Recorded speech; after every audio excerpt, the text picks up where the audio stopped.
Good morning, students. Yesterday we studied the poem Seven Ages of Man, and we had a short description of all the ages. And as I had promised you that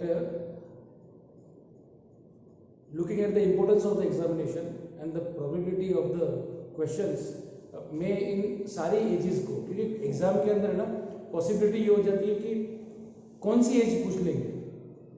जो examiner जो board में होता है examiner, उसके पास में 7 variations है, वो कोई सी भी एज पूछ लेता है. So what we are doing basically is that मैं आपको सारी एजेस लिखूंगा और उन एजेस को लिखते हुए एट द सेम टाइम मैं बोलूँगा भी सही, और आप इसको मैं इतना धीरे बोलूँगा और मैं लिखूंगा भी सही, तो हो सकता है कि आप इसको नोट भी कर सकते हैं, वीडियो को ना देखें. अगर अभी आपके पास पेन और कॉपी नहीं है या बुक नहीं है तो जल्दी से फटाफट उठ करके वो भी ले आइए, है ना. जब तक मैं आप कॉपी और पेन को अरेंज करते हैं, बुक अरेंज करते हैं, मैं थोड़ा सा कुछ लिख लेता हूँ यहाँ पर, डिफरेंट एजेस लिख लेता हूँ मैं, सो दैट उस समय हमको ज़्यादा प्रॉब्लम नहीं होगी. Okay,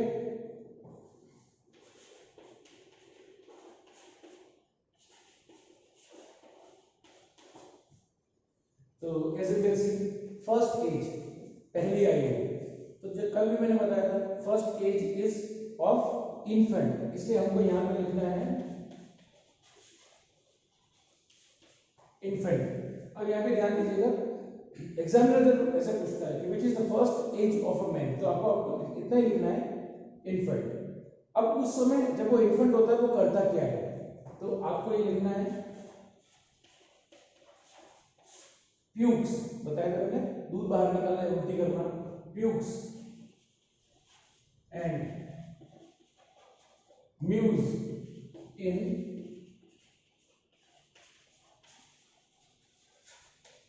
nurses head.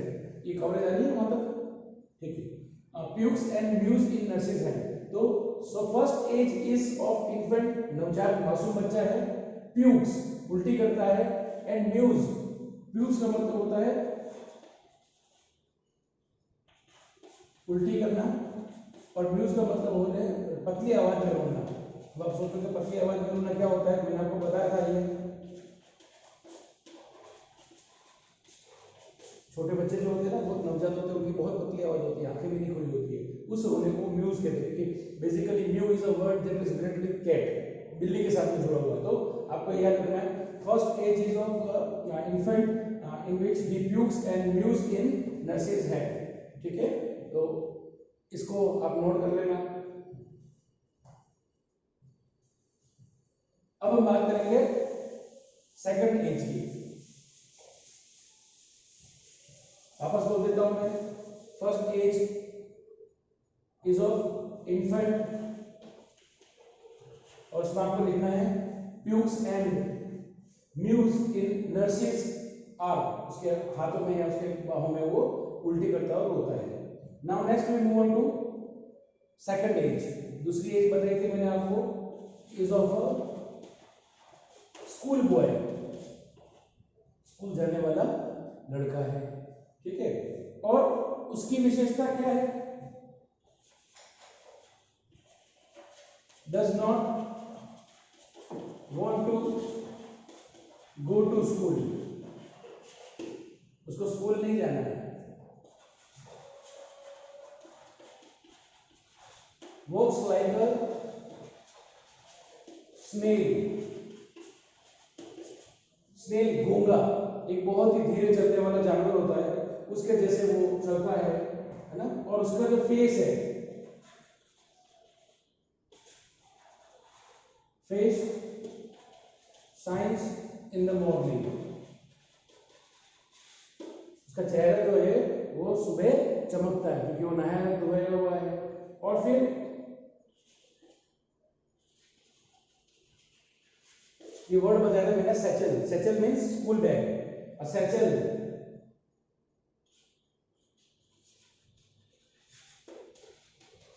Behind him, उसके पीछे स्कूल बैग लगा हुआ है. वापस रिवाइज कर लेते हैं. तो second age is of school boy, दूसरी एज जो है वो स्कूल बॉय की है. Does not want to go to school, उसको स्कूल नहीं जाना है. walks like a snail, जो धीरे धीरे चलता है. and फेस, जो उसका चेहरा है, शाइन्स इन द मॉर्निंग, सुबह उसका चेहरा चमकता है क्योंकि वो नहाया हुआ है, तैयार हुआ है। एंड सैचल बिहाइंड हिम, और उसके पीछे एक स्कूल का बैग जो है वो लटकाया हुआ है। ये हो जाएगा हमारा सेकंड एज। अब हम आगे बढ़ते हैं।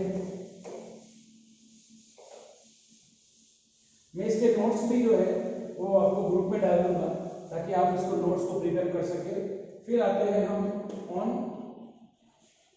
थर्ड एज, तीसरी एज।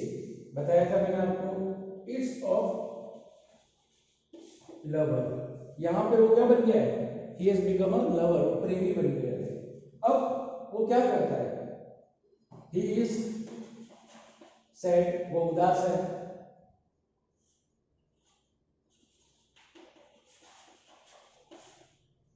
साइज, आहें भरता है।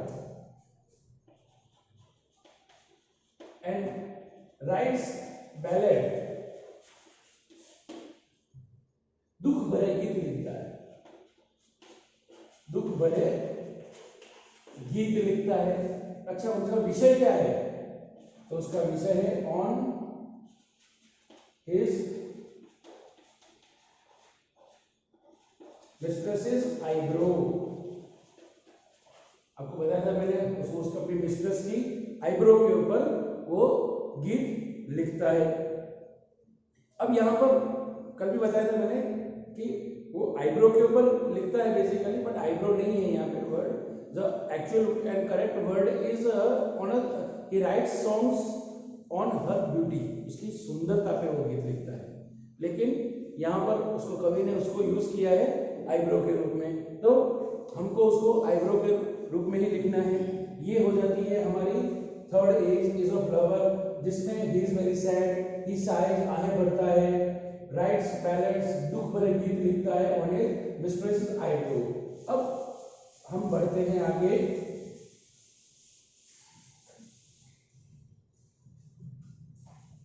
Fourth age, fourth age.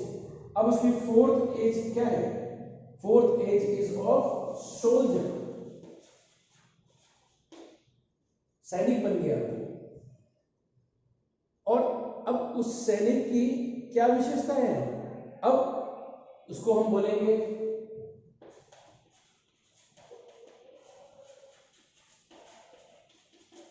क्या लिखा मैंने, फिजिकली फिट, एकदम चुस्त फुर्त है। Then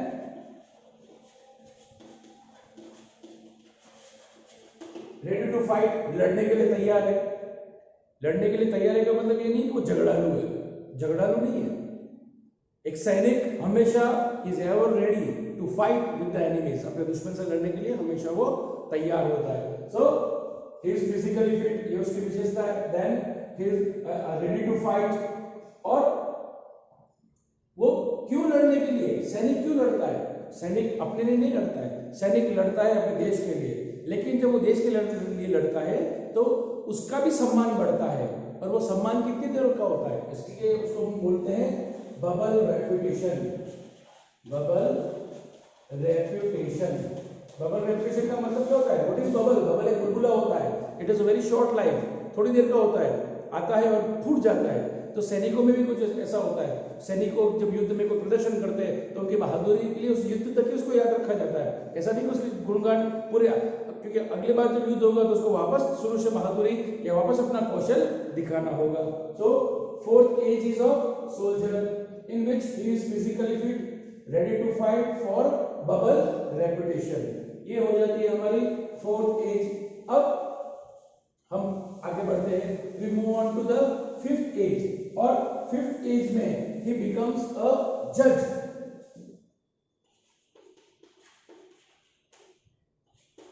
In his fifth age, he becomes a judge. Who is judge? न्यायाधीश। अब इस उम्र तक आते आते he has passed out 4 ages of life as an infant. तब तो वो कुछ नहीं सीखा, but as a school boy, as a lover and as a soldier उसने जीवन में बहुत कुछ चीजें सीखी है, और उसने इतना कुछ देखा है, इतना कुछ सीखा है, इतना कुछ समझा है कि नाउ वो इतना अनुभवी हो गया that he has become judge. अब उसके पास क्या है, तो अब ही हैज नॉलेज, हम बोलेंगे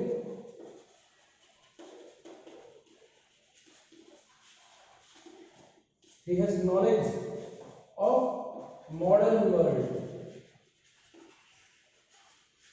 आज की दुनिया का ज्ञान है उसको, और he is full of knowledge, उसके पास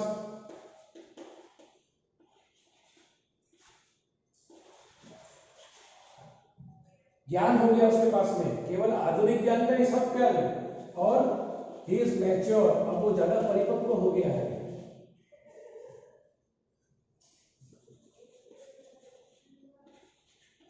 विथ वाइज सॉल्व, अब जब वो भी अपना फैसला देता है तो वो कई सारी कहावतें, कई सारी लोकोक्तियां बोलता है। इसका मतलब कि उसको अब कितना अच्छा ज्ञान विषय का हो गया है और अब वो बुद्धिमान बन गया है। तो ये थी उसकी 5th एज एज ए जज। अब हम बढ़ते हैं, we move on to the 6th as.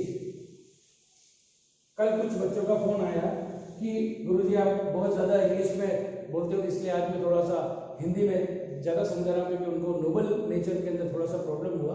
तो मैं लिख इंग्लिश में रहा हूँ, at the same time I am also explaining in English, और साथ में मैं तो आज थोड़ा हिंदी ज़्यादा बढ़ा दिया है मैंने कि आप लोग अच्छे से समझ पाए। अब we move on to the 6th age, छठी उसका उम्र है उसकी, वो नाउ ही हैज रिटायर्ड। क्या हो गया, वो रिटायर हो गया। एंड ओल्ड, आपने अपने घरों के आसपास में देखा होगा, अपने परिवार में देखा होगा, कुछ लोग जो काम करने के बाद सरकारी नौकरी से रिटायर हो जाते हैं, तो जब तक वो काम में होते हैं वो बड़े चुस्त फुर्तीले, जैसे रोज शेव करना, अच्छे कपड़े पहनना, प्रेस वाले कपड़े पहनना, कपड़ों के अंदर कैसा लग रहा हूँ मैं उसके ऊपर भी विचार करना। लेकिन वंस ही रिटायर्स, एक बार वो रिटायर होने के बाद में फिर ही बिकम्स लेजी। क्या बन जाते हैं, वो लेजी बन जाते हैं। उनको उतना उत्साह नहीं रहता कि रोज कि आज ठीक है, आज जाना तो कहीं है नहीं, दाढ़ी नहीं की चलेगा, या कोई से भी कपड़े पहन लिए। तो अब वो एज जो है, see it was like graph, like जो वो he was infant, from there he become school boy, then to a lover, then to a soldier and जज। नाउ ग्रेजुअली यहाँ से अब उसका जो ग्राफ है वो धीरे धीरे उतरेगा। अब वो रिटायर हो गया है और वो ओल्ड हो गया है, साथ ही उसका जो शरीर जो था, है ना, पहले वो चुस्त फुर्त सैनिक था, जज था, तब तो उसका पेट भी बाहर आ गया था, जिसको मैं उसको बता दूंगा, मैं आपको पोएम में बताया था पहले आपको। अब वो क्या पहनता है, तो कपड़े तो वही है, लेकिन अब वो ढीले पड़ गए। क्यों ढीले पड़ गए, क्योंकि उसका शरीर अब कमजोर हो गया है। तो now he is retired and old,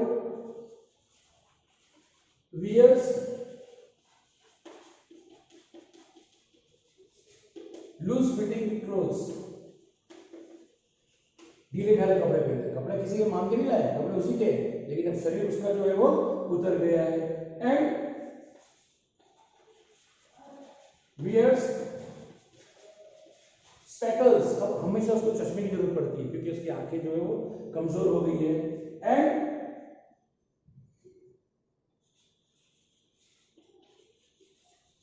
उसकी आवाज भी कमजोर पड़ गई है। पहले जो रॉब जो था, जो सैनिक था, जज था, उस समय जो आवाज में जो उसकी गर्जना थी, अब वो वक्त के साथ as the time is passing by he has become old, तो उसकी जो आवाज है that is also become weak, creaky, पतली आवाज हो गई है, वो दम नहीं रहा। So this is the 6th age. अब हम आगे बढ़ जाते हैं, ये है हमारी लास्ट एज, और वो है हमारी 7th एज। देखिए अभी बहुत इंपॉर्टेंट हो जाएगा आपको समझना।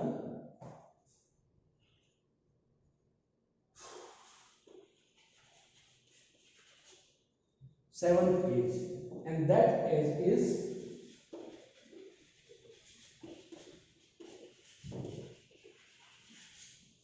सेकंड चाइल्डहुड, दूसरा।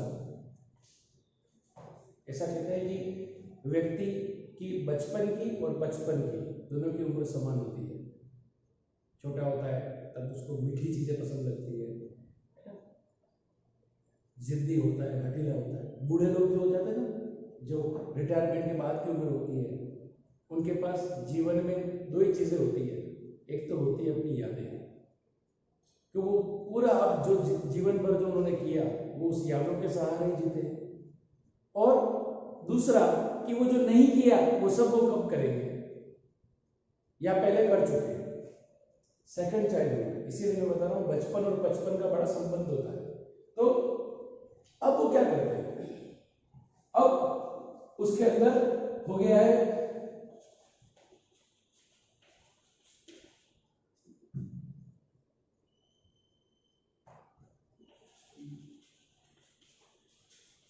यहाँ पे वर्ड लिखा मैंने सेंस, SANS। सेंस का मतलब होता है बिना, विदाउट। आप देखिए क्या लिखा है मैंने, सेंस आईज, बिना आंखों के, आंख निकल नहीं गई है, दिखता नहीं है।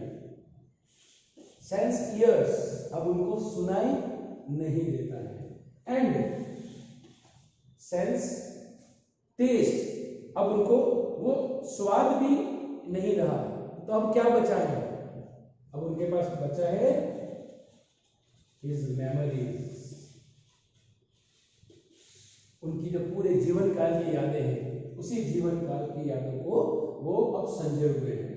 तो आज आपने देखा कि लास्ट जो उम्र थी, जैसे एक बच्चा होता है, बच्चे के क्या होता है, दांत नहीं होते, तो वैसे बूढ़े जो लोग होते हैं उनके भी दांत गिर जाते हैं। तो उनकी अवस्था जो है, वो बचपने की अवस्था जो है वो वापस रिपीट हो जाती है। ठीक है, तो ये आपने समझ लिया होगा होपफुली। अब मैं एक काम करता हूँ, सारी एजेस आपके साथ में रिवाइज करता हूँ। ठीक है, मैं आपको सुन तो नहीं पा रहा हूँ, but again I can feel that you will speak. तो आपको क्या करना है, फर्स्ट एज कौन सी थी, यस इन्फेंट।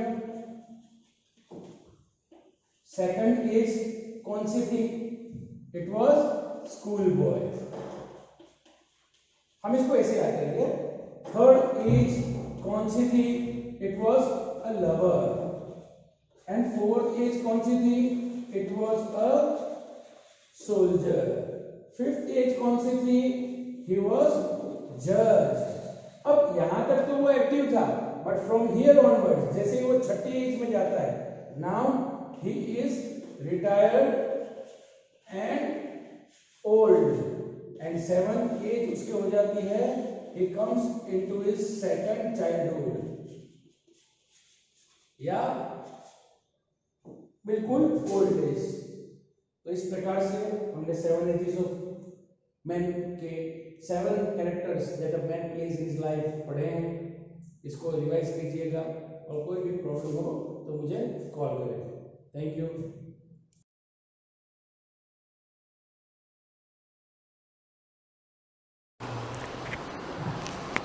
गुड बच्चों, आज हमारी छठी क्लास है, चैप्टर नंबर 1 है। और आज हम जो पढ़ने वाले हैं, कल मैंने आपको बताया था कि एक्सियल लाइन पे कितना होता है, मतलब अक्ष पे विद्युत क्षेत्र का मान कितना होता है। आज हम जो पढ़ने जा रहे हैं वो निरक्ष पे पढ़ने जा रहे हैं। ठीक है, इसको अपन इंग्लिश में बोलते हैं इलेक्ट्रिक फील्ड होना इक्वेटोरियल लाइन।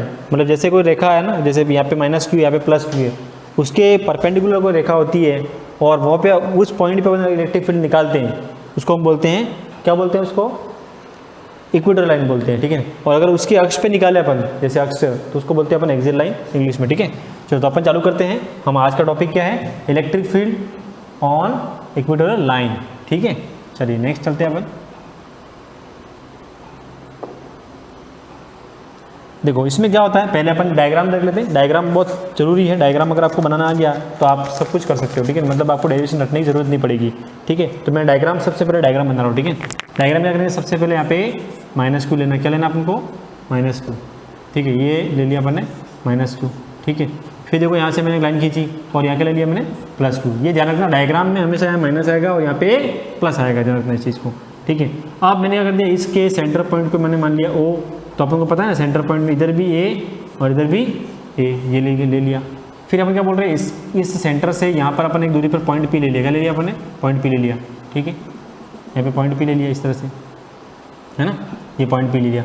और इस पॉइंट P पे हमको क्या निकालना है, तो हमको इस पूरे द्विध्रुव के कारण, इस पूरे डाइपोल के कारण इलेक्ट्रिक फील्ड कितना वो निकालना है। ठीक है, तो सपोज मैंने मान लिया कि यहाँ से ये Q है, इसकी वजह से इलेक्ट्रिक फील्ड कितना मान लिया अपन ने, इधर मान लिया, कितना मान लिया अपन ने, E1।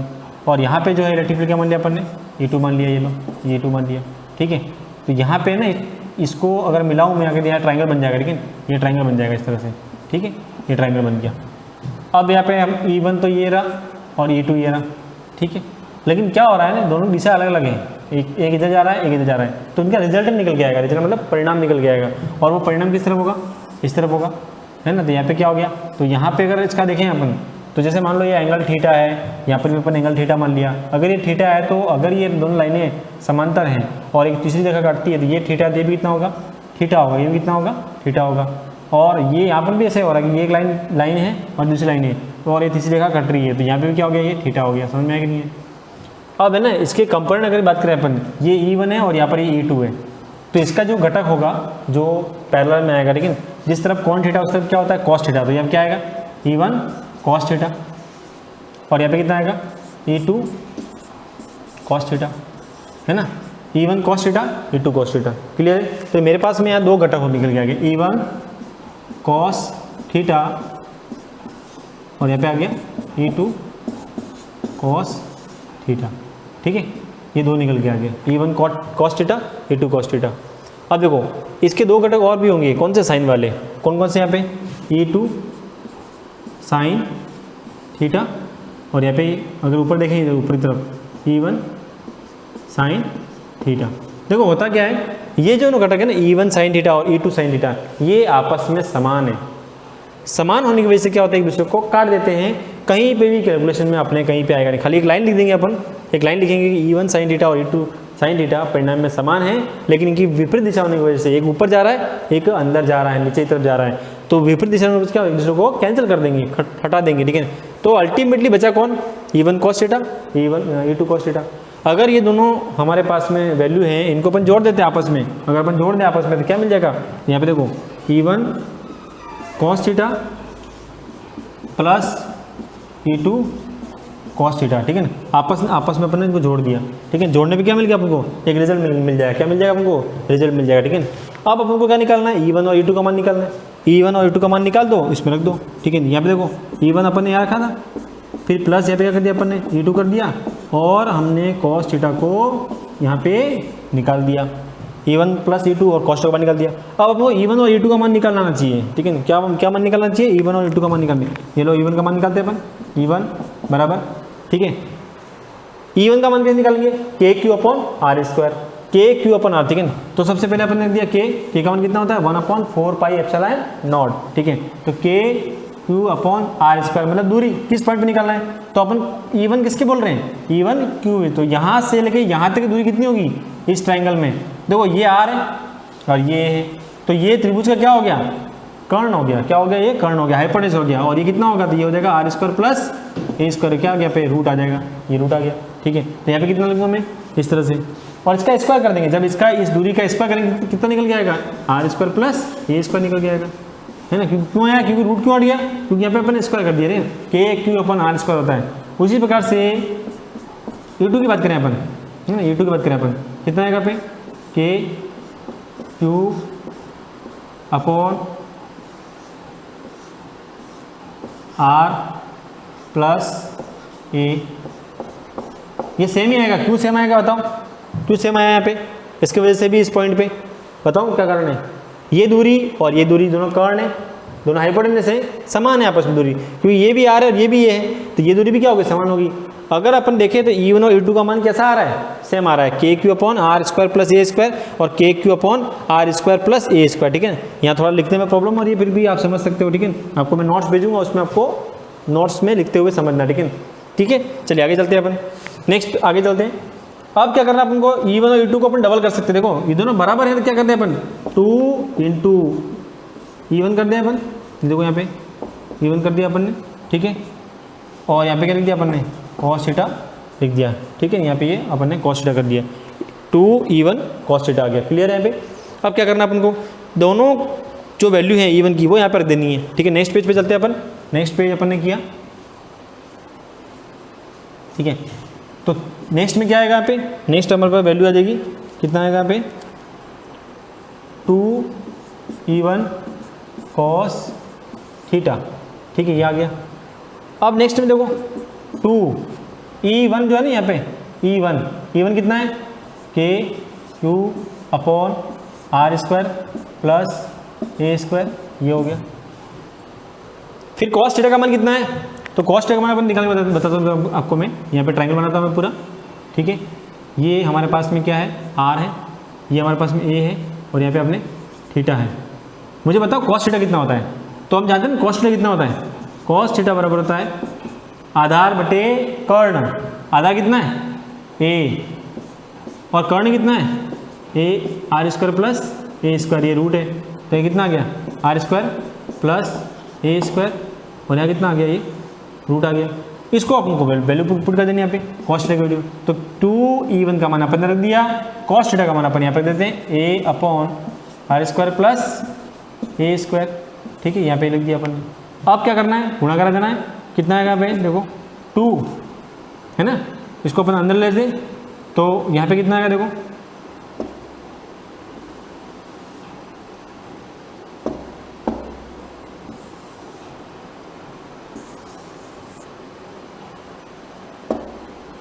देखो के, फिर यहाँ पे अपन ने रख दिया क्यू, इस 2 को गुणा कर देना है 2a, दिख रहा है, फिर r square plus a square, यहाँ कितनी है पावर 1, यहाँ पे कितनी है 1/2 है, कितना आएगा पे, तो 1 प्लस 1/2 हो जाएगा 3/2 हो जाएगा, कितना हो जाएगा पे 3/2 हो जाएगा, ठीक है।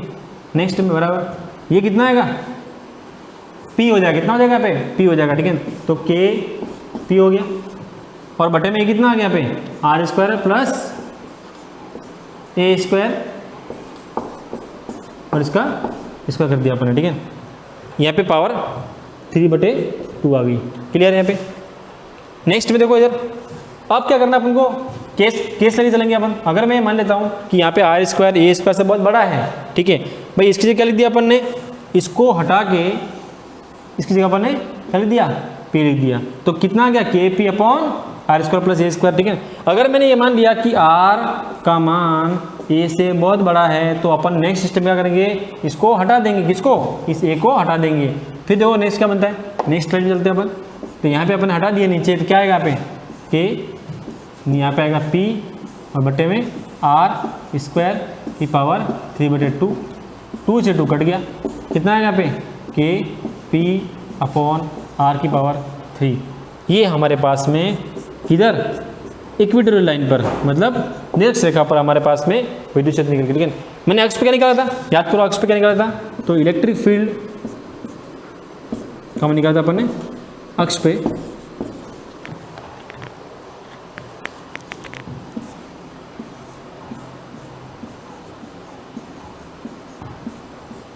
के क्यू अपन नहीं था, कर दिया मैंने,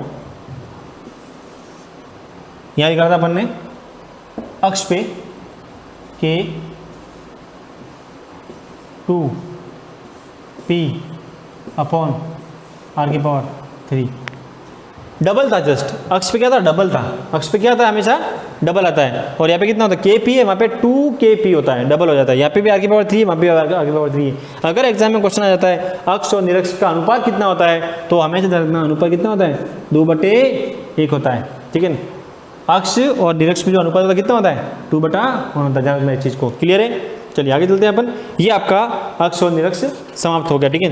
अब एक लास्ट टॉपिक बचा है जिसको अपन आज खत्म करेंगे, इसके बाद में ये चैप्टर आपका खत्म हो चुका, ठीक है। तो इस प्रकार से आपका ये जो चैप्टर है वो खत्म हो गया, अपन नेक्स्ट चैप्टर स्टार्ट करेंगे इसके बाद में, ठीक है। तो यहाँ पर नेक्स्ट अपना टॉपिक है एक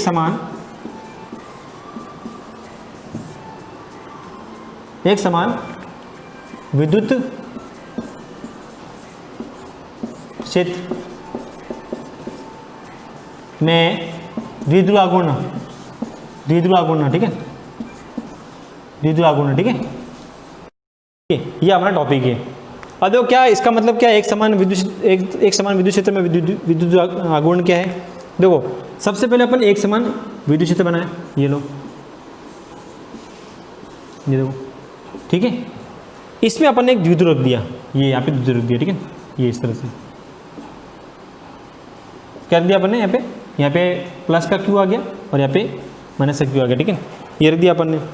अब देखो यहाँ पर इलेक्ट्रिक फील्ड है ना, ई है, तो अपन जानते हैं कि जब इलेक्ट्रिक फील्ड में यहाँ पे आपको आवेश होता है तो इसके बल कितना लगेगा, यहाँ पे बल का मान कितना होगा, तो Q × E, ये बल हो गया, और यहाँ पर भी एक बल लगेगा इस तरफ, तो कितना आ गया, वो भी Q × E हो गया, नहीं, बल कितना होगा, F बराबर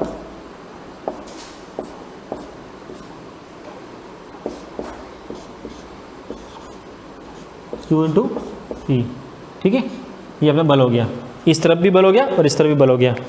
हमको निकालना क्या यहाँ पे, हमें निकालना है यहाँ पे टॉर्क। क्या निकालना है अपन को, टॉर्क। द्विध्रुव बल आघूर्ण, क्या निकालना है अपन को, द्विध्रुव बल आघूर्ण निकालना है। और बल आघूर्ण को अपन निरूपित करते हैं टाउ से। किससे नोट करते हैं, टाउ से, ठीक है। द्विध्रुव बल आघूर्ण, ठीक है, इसको बोलते हैं टाउ बोलते हैं। क्या बोलते हैं इसको अपन, टाउ निकालने जा रहे हैं, ठीक है। तो कितना होता है ये बल आघूर्ण, कितना होता है बल आघूर्ण, टॉर्क ऑन डाइपोल, ठीक है। ये टॉपिक है टॉर्क ऑन डाइपोल ने यूनिफॉर्म इलेक्ट्रिक फील्ड, ठीक है। इंग्लिश मीडियम वाले भी ध्यान दें इस चीज़ पे कि इसका जो टॉर्क ऑन है इलेक्ट्रिक डाइपोल, ठीक है, when it is placed in uniform electric field, ठीक है। कितना होता है ये, क्या वैल्यू होती है इसकी। तो देखो यहाँ पे अगर मैं एक लाइन खींचूँ इस तरह से, है ना, परपेंडिकुलर लाइन खींचूँ और ये अपन ने इधर लाइन खींची, ठीक है। तो यहाँ पर ये जो बल लग रहा है, एक बल इधर जा रहा है और एक बल इधर जा रहा है। ये बल इस तरफ लग रहा है, ये बल इस तरफ लग रहा है। इन दोनों बलों के मध्य जो परपेंडिकुलर डिस्टेंस है, इसका मान अपन निकालेंगे और वो मान कितना आएगा, तो यहाँ पे आएगा 2a sin थीटा। कितना है, 2a sin थीटा। मतलब देखो ये बल इधर लग रहा है, ये बल इधर लग रहा है, इनके बीच में परपेंडिकुलर डिस्टेंस कितनी है। परपेंडिकुलर डिस्टेंस का मतलब यहाँ से लेके यहाँ तक जो अपन देखें लंबा ऐसे लाइन खींचे तो वो कितना होता है, 2a sin थीटा, ठीक है ना। कि क्यों आया है, देखो ये डाइपोल कितना है, 2a लंबाई का है, यहाँ पे अपन ने मान लिया थीटा। तो ये जो लंबाई है ना वो क्या है, बेस है, ठीक है। ये कितना होगा, तो यहाँ पे 2a sin थीटा, जिस तरफ कॉन थीटा उस तरफ साइन थीटा होता है, ठीक है। सॉरी, यहाँ पे ये बेस है, तो बेस का देखो किससे आएगा, बेस है ना, बेस अपॉन क्या है, हाइपोटेनस है। ये हाइपोटेनस दिया अपन ने, h कर दिया इसका। तो बेस अपॉन हाइपोटेनस कितना होता है,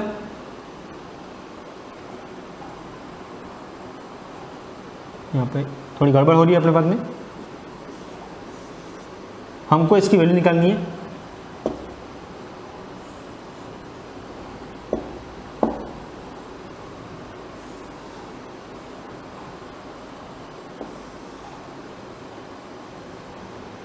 देखो ये जो डिस्टेंस है 2a sin थीटा, ये कैसे आया, तो जो ट्राइंगल है, जैसे मान लो ये ट्राइंगल है मेरे पास में, ठीक है, मैंने एक ट्राइंगल बनाया, ये जो ट्राइंगल है इस तरह से, ठीक है। यहाँ पर ये जो दूरी है ये 2a sin थीटा कैसे आया, ठीक है, ये निकालना आपको। तो देखो यहाँ पे क्या है, ये मान लो मैंने ये थीटा मान लिया, ठीक है, कि भाई इसके बीच में और ये जो द्विध्रुव है उनके बीच में एंगल कितना है, मैंने मान लिया थीटा मान लिया। क्या मान लिया अपन ने, थीटा मान लिया, ठीक है। जब ये थीटा होता है तो अपन क्या बोलते हैं इसको, ये बेस है, ठीक है। ये क्या हो गया, परपेंडिकुलर हो गया।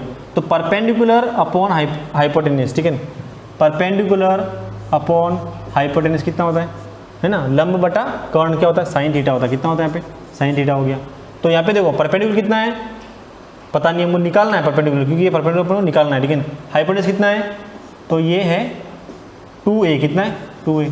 तो जब मेरे को परपेंडिकुलर निकालना है, लंब निकालना है, लंब कितना हो जाएगा, तो 2a इंटू साइन थीटा, ठीक है। कितना हो जाएगा पे, तो p बराबर 2a साइन थीटा, ठीक है। यहाँ पे कितना आ गया पे, 2a साइन थीटा हो गया। इसलिए यहाँ पे वैल्यू कितनी पुट कर दी, 2a साइन पुट।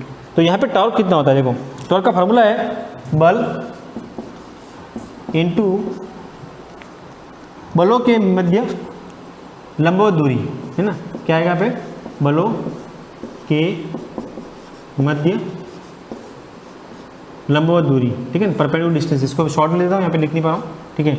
बल व बलों के मध्य लंबवत दूरी, बल कितना है भाई, तो यहाँ पे बल कितना होगा, Q इंटू E,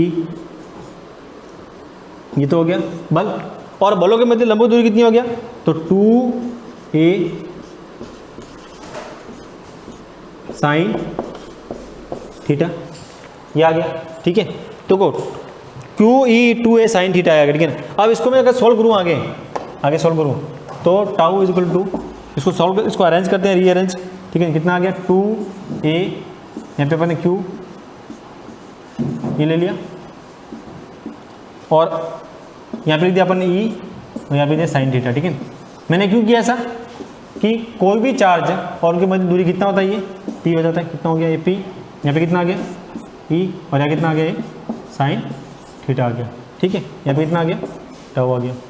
अब देखो यहाँ पे नेक्स्ट में क्या हो गया, तो अब है ना, इसको यहाँ पर ये अपना रिजल्ट निकल के आ गया, अगर मैं साइन को हटाता हूँ तो क्या आएगा यहाँ पे, तो P cross E vector form में आ गया। किस में आ गया ये, वेक्टर फॉर्म में आ गया, ठीक है। यहाँ पे कितना आ गया ये, टाउ बराबर P क्रॉस E वेक्टर, ठीक है। ये हमारा इसमें आ गया, फाइनल रिजल्ट निकल गया। अब मैंने क्या बताया था आपको कि जब भी किसी में लास्ट में एंगल निकल के आता है तो वहाँ पे केस बनते हैं, ठीक है। या तो केस में क्या बनेगा, हो सकता है थीटा 0 हो सकता है थीटा 90 हो सकता है थीटा 180 हो, कुछ भी हो, तो केस बनेंगे, ठीक है। तो यहाँ पे देखो 2 केस है, छोटे छोटे केस है, वो देख लेते हैं अपन। यदि मैंने मान लिया विशेष स्थिति में, केस में मतलब विशेष स्थितियाँ, यदि मैंने मान लिया थीटा 0 डिग्री है, कितना मान लिया अपन ने, 0 डिग्री मान लिया, ठीक है। तो कितना आएगा भाई, जब मैंने इसको मान लिया 0 डिग्री है, तो अगर मैंने यहाँ पे 0 पुट किया तो क्या आएगा पता आपको, तो टॉर्क क्या हो जाएगा, क्या हो जाएगा यहाँ पे 0 हो जाएगा, ठीक है। लेकिन अगर ये मान लिया कि 180 डिग्री है, क्या मान लिया अपन ने, दूसरा केस क्या मान लिया अपन ने, कि थीटा क्या मान लिया अपन ने, 180 डिग्री मान लिया इस तरह से। तो जब ये 180 डिग्री होगा कितना होगा, तो अगेन साइन 180 कितना होता है, 0 होता है। फिर से क्या हो गया, टॉर्क 0 हो गया। इस स्थिति में भी क्या हो गया, हमारा टॉर्क 0 है। और थर्ड केस जो है, यदि मैंने मान लिया कि थीटा कितना है, 90 डिग्री है, कितना मान लिया अपन ने, 90 डिग्री है, तो उस केस में टॉर्क सबसे मैक्सिमम होगा। और कितना होगा वो, तो वो हो जाएगा P इंटू ई, ठीक है। इस प्रकार से आपका ये जो चैप्टर है वो इसका अंतिम टॉपिक था, ये समाप्त हुआ, ठीक है। तो यहाँ पे टॉर्क का वैल्यू निकाला अपन ने, टॉर्क की वैल्यू निकाली। टॉर्क के बाद में उसकी केसेस देखे अपन ने कि उसकी वैल्यू क्या क्या हो सकती है, ठीक है। पहला केस क्या मान लिया अपन ने, फर्स्ट केस क्या हो गया कि अगर थीटा 0 डिग्री हो तो उस केस में टॉर्क भी 0 हो जाएगा। थीटा अगर 180 हो उस केस में भी टॉर्क 0 हो जाएगा। और तीसरा क्या मान लिया अपन, थीटा 90 डिग्री, तो उस केस में भी हमारा टॉर्क क्या होगा, मैक्सिमम होगा, सबसे अधिकतम होगा, ठीक है। और इसको बोलते हैं यह द्विध्रुव का सबसे अधिकतम मान है, ठीक है। द्विध्रुव का जो टॉर्क है उसका ये सबसे अधिकतम मान होता है, ठीक है। तो टॉर्क मैक्सिमम अधिकतम वैल्यू होती है, ठीक है। इस प्रकार से ये टॉपिक अपना समाप्त होता है, ठीक है। अब देखो जब भी क्लास हो तो क्या करो आप, एक कॉपी और पेन को अपने साथ में रखें, ठीक है। और जो हम लोग यहाँ पे नोट करवा रहे हैं उसको आप साथ साथ में लिखते जाओ, रफली लिखते जाओ, ठीक है। क्या फ़ायदा रहेगा इसका एडवांटेज ये रहेगा, जब मैं आपको नोट्स भेजूंगा तो उसको आप देख देख के, हाँ हमने ये सर ने ऐसा पढ़ा था, सर ने ऐसा पढ़ा था, उसको आप नोट्स कर सकते हो। क्योंकि जो लाइव क्लास चल रही है अभी, है ना, गूगल मीट पे, तो आपको इतना मौका नहीं मिलेगा कि आप कुछ और चीज़ करो। तो आप क्या करो, क्लास में ध्यान रखते जाओ और रफली फटाफट साथ साथ में लिखते जाओ, ठीक है। फिर जैसे ही आपको नोट्स भेजते हैं उसमें देख के आराम से आप उसको उतारो, ठीक है। इस प्रकार से आपका एक चैप्टर जो है वो समाप्त हो गया। नेक्स्ट चैप्टर जो है अपन इसके बाद में स्टार्ट करेंगे। आपको जो भी नेक्स्ट, हाँ एक चीज़ और है, ये चैप्टर खत्म हो चुका, अब आपको टेस्ट देना पड़ेगा, ठीक है। जो भी आपको क्वेश्चन है वो आपको दे दिए जाएंगे सैटरडे को, ठीक है। इसके बाद में आपको मुझे संडे तक इसके आंसर लिख के भेजने हैं, ठीक है। Thank you, have a nice day.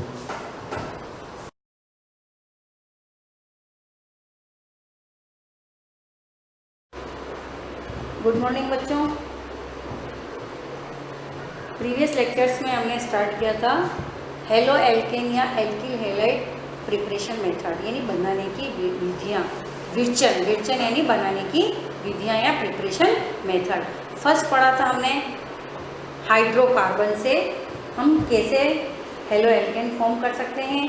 तो हाइड्रोकार्बन में एल्केन और एल्कीन से हमने प्रीवियस लेक्चर्स में डिस्कस किया था। एल्केन्स पे हेलोजन के एडिशन से या योग से हेलो एल्केन हमने प्रिपेयर की थी, और दूसरा था एल्कीन पर HX के यानी हेलोजन एसिड्स के एडिशन से या योग से हमने मार्कोनिकोव और प्रति मार्कोनिकोव और एंटी मार्कोनिकोव रूल से हमने हेलो एल्केन या एल्किल हैलाइड प्रिपेयर किए थे। आज जो हमारा टॉपिक है दूसरा, एल्कोहल से हम कैसे प्रिपेयर कर सकते हैं हेलो एल्केन। एल्कोहल से हेलो एल्केन प्रिपेयर करना।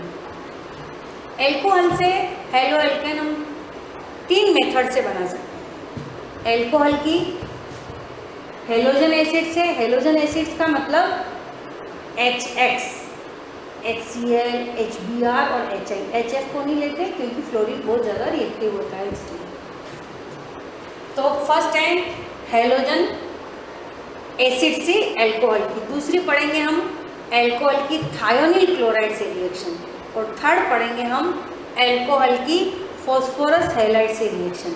तो फर्स्ट हम डिस्कस करेंगे एल्कोहल से हम हेलो एल्केन या एल्किल हैलाइड कैसे फॉर्म कर सकते हैं। एल्कोहल से हेलो एल्केन बनाने का फर्स्ट मेथड, एल्कोहल पर हम किसकी रिएक्शन करेंगे, हेलोजन अम्ल की रिएक्शन।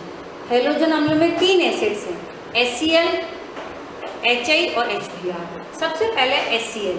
HCl की रिएक्शन हम करवाते हैं एल्कोहल से, तो ये निर्जल यानी एनहाइड्रस जिंक क्लोराइड की प्रेजेंस में रिएक्शन कराते हैं और क्या बनता है एल्कोहल पर HCl यानी हेलोजन हमने फर्स्ट टर्म हम लेते हैं HCl। एल्कोहल पर एल्कोहल का फॉर्मूला पता ही है आपको ROH। एल्केन में से H को रिप्लेस करके उसकी जगह हम OH लगा देते हैं तो एल्कोहल फॉर्म होते हैं। कोई भी R यानी कोई भी एल्किल ग्रुप हो सकता है, मेथिल, एथिल, प्रोपिल, तो ROH, OH हटा के उसकी जगह क्या आ जाता है Cl। HCl से रिएक्शन कराते ये रिएक्शन होती है एनहाइड्रस जिंक क्लोराइड यानी कि निर्जल जिंक क्लोराइड की प्रेजेंस में इसकी रिएक्शन कराते हैं। HCl प्लस जिंक क्लोराइड को हम ल्यूकास रिएजेंट, ल्यूकास अभिकर्मक भी बोलते हैं। ये आपको ध्यान रखना, HCl ल्यूकास अभिकर्मक का फॉर्मूला क्या हो गया HCl प्लस जिंक क्लोराइड। तो alcohol plus HCl plus zinc chloride, कुछ नहीं करना, OH को हटाना। ये देखिए रिएक्शन R की जगह क्या, R OH की जगह क्या आ गया Cl, क्या बन गया एल्किल क्लोराइड या क्लोरो एल्केन। अगर इसकी जगह मुझे मेथेनॉल बनाना है, एथेनॉल बनाना है तो हम रिएक्शन कर सकते हैं।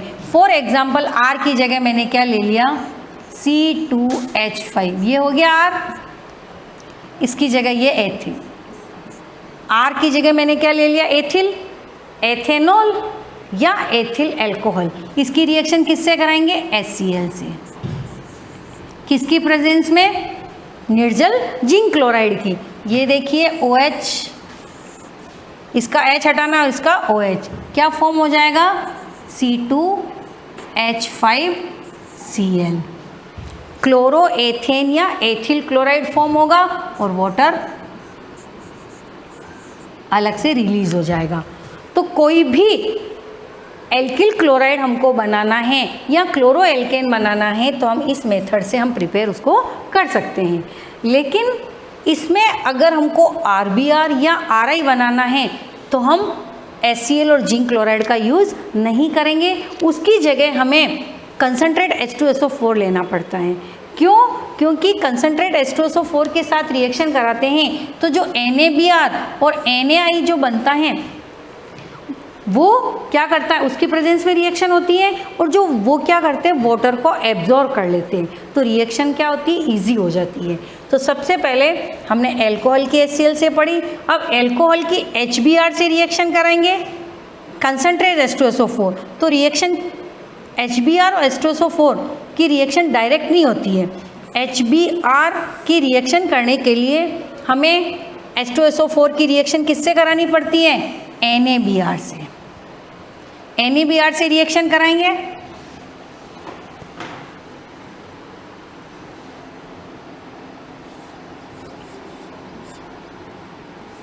ये अल्कोहल, आपके अल्कोहल की रिएक्शन किससे करानी हमको HBr, हमको चाहिए HBr, होती कंसनट्रेट H2SO4 की प्रेजेंस में।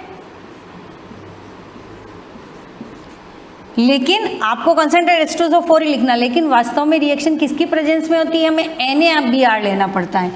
NABr प्लस H2SO4 क्या बनता है NaHSO4, NaHSO4 बनता है और क्या बनता है HBr।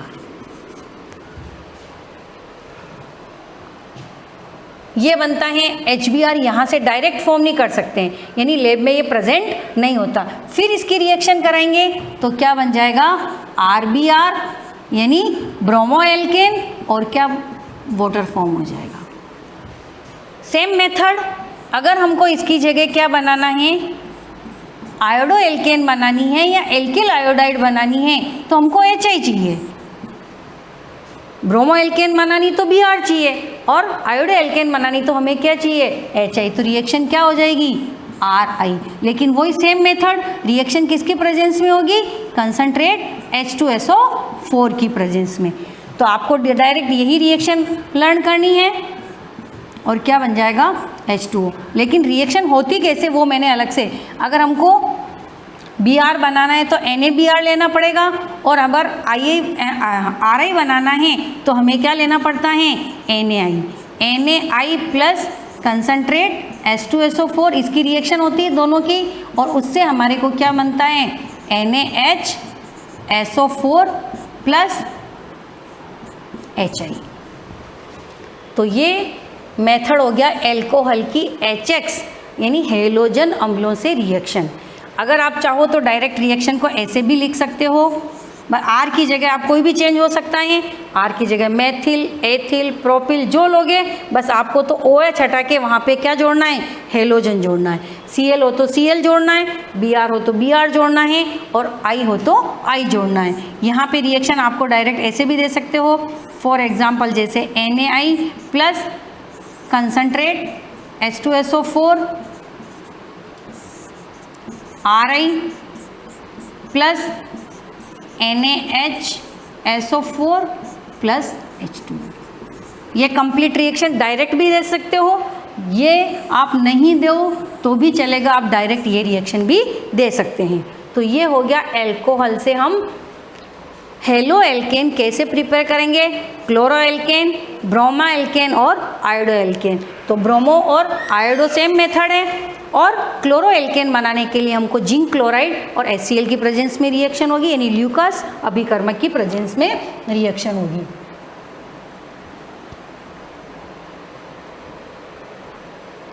दूसरा है एल्कोहल पर थायोनिल क्लोराइड की अभिक्रिया। दूसरा जो मेथड है हम पढ़ेंगे एल्कोहल से, लेकिन एल्कोहल से हम दूसरे मेथड से भी हम हेलो एल्केन प्रिपेयर कर सकते हैं।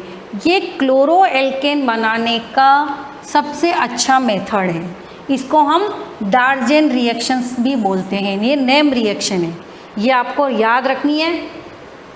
नेम रिएक्शन एल्केन प्लस ओल एल्केनोल, उसको हम एल्कोहल से एल्केनोल के एल्किल हैलाइड बनाने की सबसे अच्छी विधि है। क्यों? क्योंकि ये जो रिएक्शन होती है एल्कोहल की, वो थायोनिल क्लोराइड की प्रेजेंस में रिएक्शन होती है, और इसमें हम क्या लेते हैं, पीरिडीन C5H5N, इसको आप चाहो तो ऐसे भी लिख सकते हो, ये पीरिडीन। इसकी रिएक्शन कराते हैं तो क्लोरो एल्केन बनती है या एल्किल क्लोराइड, SO2 और HCl। ये रिएक्शंस में, इस रिएक्शंस में जो SO2 बनता है, SO2 जो वेपर फॉर्म में होता है, वो इजीली क्या हो जाता है, वेपराइज्ड हो जाता है, यानी वाष्पित हो जाता है।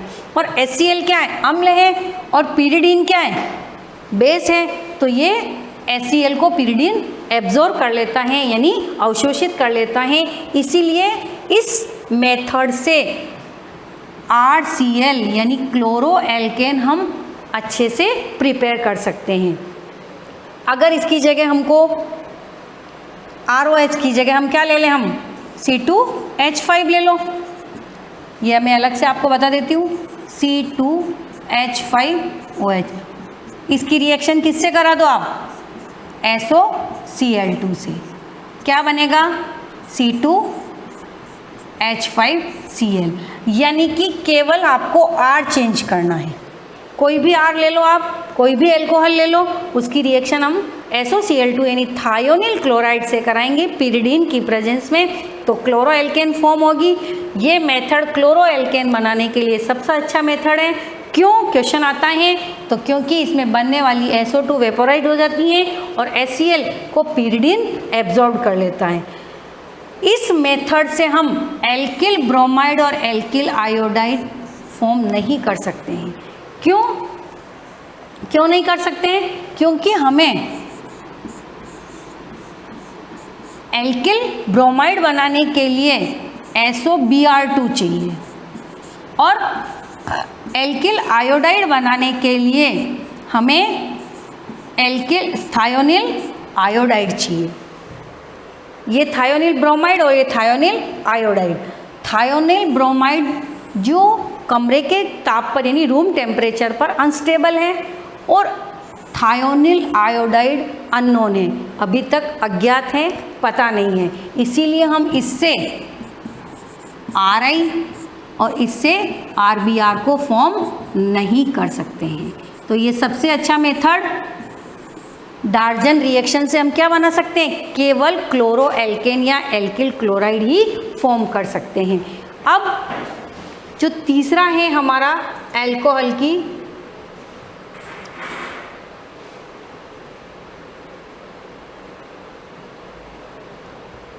फॉस्फोरस के हैलाइड से मेथड, तीसरा जो मेथड हम पढ़ेंगे अल्कोहल की हेलोजन एसिड से रिएक्शन HCl, HBr और HI से रिएक्शन से हमने हेलो एल्केन बनाई। फिर अल्कोहल की हमने किससे, थायोनिल क्लोराइड से डार्जन रिएक्शन हमने डिस्कस करी, इससे हमने RBr नहीं बनाना है, तो आपको केवल कौन सा याद रखना है, अल्कोहल की केवल आपको थायोनिल क्लोराइड। अगर और आपको इजी है तो ऐसे भी याद कर सकते हो, देखिए आप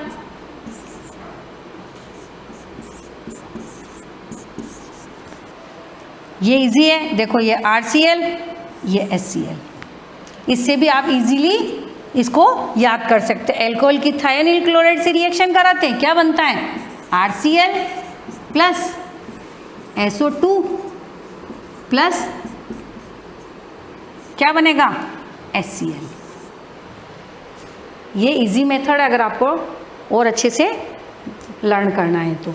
ये आपके हो गया डार्जन रिएक्शन। अब नेक्स्ट है अल्कोहल की फॉस्फोरस के हैलाइड से रिएक्शन। फॉस्फोरस के हैलाइड्स 2 टाइप्स के होते हैं, PCl 3 try halides and PCl5। हम दोनों से अलग अलग तरीके से या अलग अलग मेथड से हम क्या बनाएंगे, हेलो एल्केन या क्लोरो एल्केन फॉर्म करेंगे।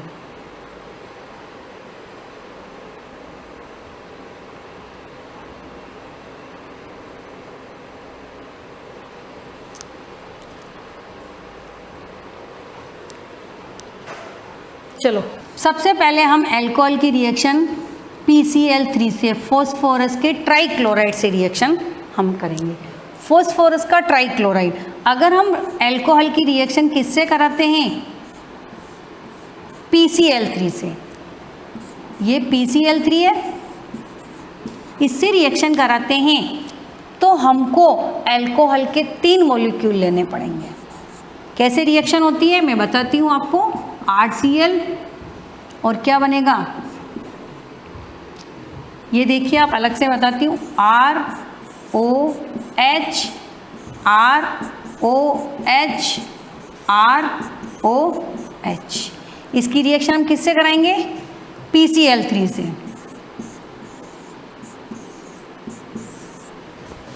तो 3 मॉलिक्यूल लेंगे, क्या बनेगा, H3PO3 और क्या बनेंगे, RCl, यानी कि क्लोरो एल्कीन के हमें 3 मॉलिक्यूल मिलेंगे और जो प्रोडक्ट्स को प्रोडक्ट मिलेगा यानी सह उत्पाद मिलेगा H3PO3। 1 2 3 H3P और ये 3, ये आपके PCl3 से बनाने का मेथड है। इससे इजीली आप बस R चेंज हो जाएगा, R की जगह आप एथिल ले लो, प्रोपिल ले लो, जो भी आपको यूज़ करना है R चेंज हो जाएगा, बाकी रिएक्शन सेम रहेगी। तो हम ट्राई हैलाइड, फॉस्फोरस के ट्राई हैलाइड से भी हम क्या बना सकते हैं, क्लोरो एल्केन फॉर्म कर सकते हैं। लेकिन हमको अगर RBr बनाना है और अगर RI बनाना है तो ये मेथड नहीं होगा, क्योंकि रूम टेम्परेचर पर फॉस्फोरस के ट्राई ब्रोमाइड और ट्राई जो आयोडाइड होते हैं वो अनस्टेबल होते हैं। अगर हमको RBr बनाना है या RI बनाना है तो हमको इसके लिए रेड फॉस्फोरस, अगर मुझे तो ब्रोमीन की रिएक्शन रेड फॉस्फोरस, लाल फॉस्फोरस की प्रेजेंस में करानी पड़ेगी तो रिएक्शन होगी और क्या बनेगा, RBr प्लस H3PO3। अगर इसकी रिएक्शन मुझे आयोडीन्स और रेड फॉस्फोरस की प्रेजेंस में कराती हूँ तो क्या बनेगा, RI प्लस H3PO3। तो ये आपको ध्यान रखना है कि अगर हम RCl बनाना है तो डायरेक्ट रिएक्शन हमको अल्कोहल की किससे करानी है, फॉस्फोरस के ट्राई हैलाइड से। तो 3 मॉलिक्यूल लेके हम रिएक्शन हो जाएगी, क्योंकि रूम टेम्परेचर पर स्टेबल है। लेकिन अगर हमको RBr और RI बनाना है तो हमको रिएक्शन किससे करानी पड़ेगी? ब्रोमीन और रेड फॉस्फोरस, आयोडीन या रेड फॉस्फोरस की प्रेजेंस में। रिएक्शन सेम वैसे ही होगी, प्रोडक्ट को प्रोडक्ट भी सेम बनेंगे। केवल यहाँ आपको ध्यान रखना है कि डायरेक्ट PbR3 और PI3 नहीं लेने हैं। तो अब नेक्स्ट पढ़ेंगे हम हेलोजन एक्सचेंज से रिएक्शन, वो हम नेक्स्ट लेक्चर में डिस्कस करेंगे।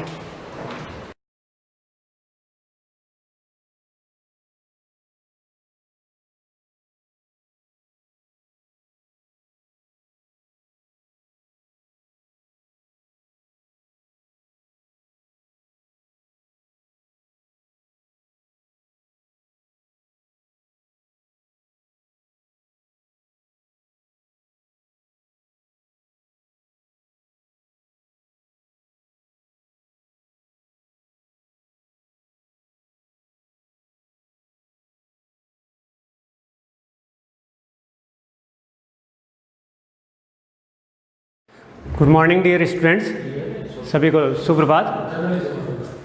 अपनी जो क्लास चल रही थी पाचन के बारे में, अपन डाइजेस्टिव सिस्टम के बारे में, ह्यूमन डाइजेस्टिव सिस्टम के बारे में अध्ययन कर रहे थे। अपनी लास्ट क्लास जो चल रही थी उसके बारे में मैंने आपको बताया था, अपन डाइजेस्टिव सिस्टम के अंतर्गत एलिमेंट्री कैनाल और डाइजेस्टिव जूसेस, इनके बारे में डिस्कस कर रहे थे। आहार नाल और पाचक ग्रंथियाँ, ये अपना मुख्य टॉपिक चल रहा था, जिसके अंतर्गत अपन ने कुछ पाचक ग्रंथियों के माध्यम से, पाचक रसों के माध्यम से उस पाचन की प्रक्रिया को समझने का प्रयास किया था, कोशिश करी थी कुछ हद तक उन ग्रंथियों को समझें। तो मैंने आपको कुछ ग्रंथियों के नाम बताए थे पाचक ग्रंथियों के अंदर, जैसे लार ग्रंथि, यकृत ग्रंथि। यकृत ग्रंथि आप जानते हो शरीर की सबसे बड़ी ग्रंथि, उसके बहुत सारे रोल हैं। तो और अग्नाशय ग्रंथि, पेनक्रियाज ग्लैंड, इन सब के बारे में अपन ने डिस्कस करी थी। तो उन 3 ग्रंथियों के अलावा मैंने बताया था कि ये जो ग्रंथियाँ होती हैं ये अपना स्त्रवण सिक्रीशन कैसे करती हैं। तो ग्रंथियों का, एक ग्लैंड्स का अपना एक सिक्रीशन है, कुछ एंजाइम सिक्रेट करती है, कुछ हार्मोन सिक्रेट करती हैं। तो इन ग्लैंड्स को अपन ने, इन ग्रंथियों को अपन ने 3 भागों में बांटा था, बहिस्रावी, अंतःस्रावी और मिक्सित ग्रंथियाँ। कुछ जो होती है वो एक्सोग्लैंड्स होती है, कुछ एंडोग्लैंड्स होती हैं जो अपना एंजाइम वगैरह जो होता है, हार्मोन्स वगैरह जो होता है वो रुधिर के साथ छोड़ देती हैं, उन्हें अंतःस्रावी ग्रंथियाँ कहते हैं, है ना, डक्टलेस ग्लैंड्स कहते हैं। कुछ होती है डक्टाइल ग्लैंड जो अपना एंजाइम जो होता है वो अपनी खुद की ट्यूब्स के अंदर, अपनी खुद की नलिकाओं के अंदर सिक्रेट करती हैं, उन्हें डक्टाइल ग्लैंड कहते हैं। कुछ डक्टलेस होती हैं जो अपना हार्मोन या एंजाइम्स रुधिर के साथ या ब्लड के साथ सिक्रेट करते हैं, उन्हें डक्टलेस ग्लैंड। एक होती है मिक्स्ड ग्लैंड्स, जिसका एग्जांपल मैंने बताया था आपको, पेनक्रियाज, अग्नाशय। उसके 2 अहम रोल हैं, मेन रोल्स थे बॉडी के अंदर। एक हार्मोन सिक्रेट करती है जिसके बारे में मैंने आपको बताया था, अल्फा बीटा और डेल्टा सेल्स जो थी उनके थ्रू वो सोमेटोट्रोपिन वगैरह, इंसुलिन वगैरह, ग्लूकोकोन वगैरह, ऐसे कुछ हार्मोन का सिक्रेटिंग करती है। लेकिन अपन पाचन पढ़ रहे हैं, इसमें ऐसा हार्मोन का कोई रोल नहीं है, अपन सिर्फ एंजाइम्स के बारे में बात करेंगे। तो अग्नाशय के द्वारा या पेनक्रियाज के द्वारा जो एंजाइम सिक्रेट होते हैं, उन एंजाइम्स की सिक्रेशन के बारे में पढ़ा था कि वो मिक्स ग्लैंड्स है ना, वो जो एक्सोक्राइन पार्ट है जिसके अंदर वो एंजाइम को सिक्रेट करती है। तो कुछ ऐसी बारे में अपन ने पढ़ा था। लेकिन अपन उससे आगे थोड़ा बढ़े थे और माउथ के बारे में डिस्कस किया था, है ना, बकल कैविटी के बारे में डिस्कस किया था कि अपना जो माउथ है, जो एक अपर लिप्स और लोअर लिप्स से घिरा हुआ एक हॉलो पार्ट है, हॉलो सर्कुलर पार्ट है, जिसके अंदर एक टंग है ना, एक डेंटाइन पार्ट है, एक टीथ का सर्कुलेशन है, टीथ का अरेंजमेंट है। उन टीथ के बारे में अपन डिस्कस कर रहे थे, दंत के बारे में डिस्कस कर रहे थे। तो अपना टॉपिक आज का जो रहेगा वो रहेगा आपका दांत, डेंटल पोर्शन, है ना। हमारी बॉडी के अंदर या हमारे माउथ के अंदर जो डेंटल पोर्शन है या दंत की जो व्यवस्था है, उसके अंतर्गत अपन दंत के बारे में पढ़ेंगे। और इसके बारे में क्या क्या पढ़ेंगे, एक तो इसके प्रकारों के बारे में पढ़ेंगे ना, कि किस किस के प्रकार टाइप्स के दांत हमारा टीथ सिस्टम है ना। अपन क्या इसको टीथ सिस्टम भी लिख सकते हैं। जो हमारा टीथ सिस्टम है या दंत का जो अरेंजमेंट है वो कैसा है, इसके प्रकार के बारे में डिस्कस करेंगे। और दूसरा इसका एक सूत्र या फॉर्मूला, इसके फॉर्मूले के बारे में डिस्कस करेंगे और इसके टाइप्स के बारे में डिस्कस करेंगे ना। तो आज का अपना टॉपिक क्या रहेगा, types of teeth and formula of teeth. इसके बारे में थोड़ा अपन पढ़ेंगे। पहला अपन मैं आपको बता दूं आपको टाइप्स ऑफ टीथ के बारे में कि कितने प्रकार के कितने टाइप्स के टीथ हैं अलग अलग जो बॉडी के अंदर या हमारे माउथ के अंदर या बकल कैविटी के अंदर अरेंजमेंट किए हुए हैं। तो उस टीथ के बारे में अपन डिस्कस करते हैं आज। तो ध्यान से देखेंगे और कॉपी पेन साथ में रखें और उसको लिखते रहें, है ना। तो सबसे पहले पढ़ लेते हैं इसके प्रकार। प्रकारों में सबसे पहले मैं आपको बता दूं अलग अलग जो प्रकार हैं टाइप्स ऑफ टीथ।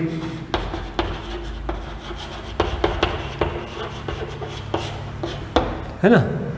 तो 3 विशेष प्रकारों के बारे में अपन देखेंगे और उसके अंतर्गत भी अपन जाएंगे, है ना। तो कौन कौन से प्रकार हैं, एक तो मैं बता दूं आपको जो आधार है इसके। एक तो सेट के आधार पर,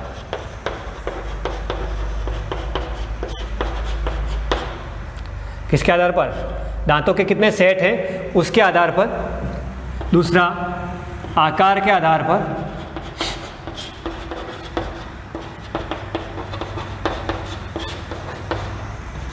आकार के आधार पर, है ना, साइज, आकार मीन्स साइज के आधार, अकॉर्डिंग टू साइज। फिर तीसरा है मसूड़ों में धसे रहने के आधार पर।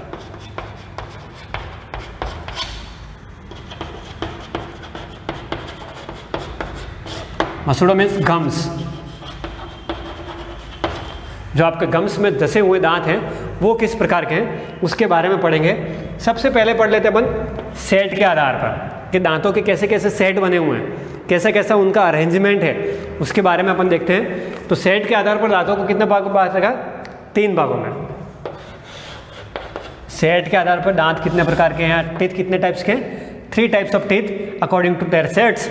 तो how many sets we write here, numbers of first, that is जो सेट के आधार पर हैं वो 3 प्रकार के हैं। मैं 3 प्रकार आपका लिख देता हूँ, कौन कौन से 3 प्रकार के सेट के आधार पर दाम बताएंगे। एक तो है एक बार दंती,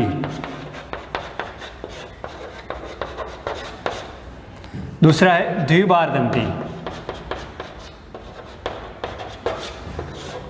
तीसरा है बहुबार दंती। सेट के आधार पर कितने प्रकार के हो गए। देखो अपन पाचन पढ़ रहे हैं, लेकिन पाचन पढ़ने से पहले या डाइजेस्टिव सिस्टम पढ़ने से पहले हम उस डाइजेस्टिव सिस्टम के अंतर्गत जो भी बॉडी के ऑर्गन आएंगे उस हर ऑर्गन का अपने को डीपली अध्ययन करना है। समझे बात मेरी, कि यूँ नहीं है कि दांतों को ले लिया ये प्रकार और ये फॉर्मूला, ऐसा नहीं। हर एक चीज़ को अपने को डिस्क्राइब करना है, उसका विस्तृत अध्ययन करना है ना, उसको पूरी तरह से पढ़ना है। क्योंकि अपन 12वीं में पढ़ रहे हैं तो हर एक टॉपिक को एक बुक समझ के चलना है ना। उस तरह से उसकी हर एक परत खोल देनी है, उसकी हर एक चीज़ को अपने को पढ़ना है। कोई भी चीज़ ऐसी बाकी नहीं रखनी है जिसके बारे में आपको नॉलेज नहीं हो और उसको अटेम्प्ट नहीं कर पाए। तो हर एक चीज़ का, हर एक बिंदु का, हर एक पॉइंट्स का आपको नॉलेज होना चाहिए। क्योंकि आप बड़े बच्चे हैं, हर एक चीज़ को नहीं समझेंगे तो फिर अपन उसको डिस्क्राइब नहीं कर पाएंगे, उसको अच्छी तरह से एक्सप्लेन नहीं कर पाएंगे ना।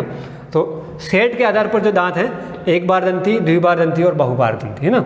एक बार दंती क्या हो गया, सिंगल टाइम, सिंगल टाइम जो दांत आता है ना, सिंगल टाइम। द्विबार दंती मतलब डाइफोडेंट, ये मोनो, है ना। ये so many times, so many times, या पॉली, पॉली मतलब एक से ज़्यादा बार, बहुत बार, है ना। तो जो एक बार दंती है ये क्या होता है, जीवन में एक ही बार आते हैं, जीवन में एक ही बार आते हैं। पूरी लाइफ साइकिल में सिर्फ ये दांत एक बार बनते हैं और लाइफ टाइम तक चलते रहते हैं, है ना। ये बार बार टूटते हैं, बार बार आता है, ऐसा सिस्टम नहीं है।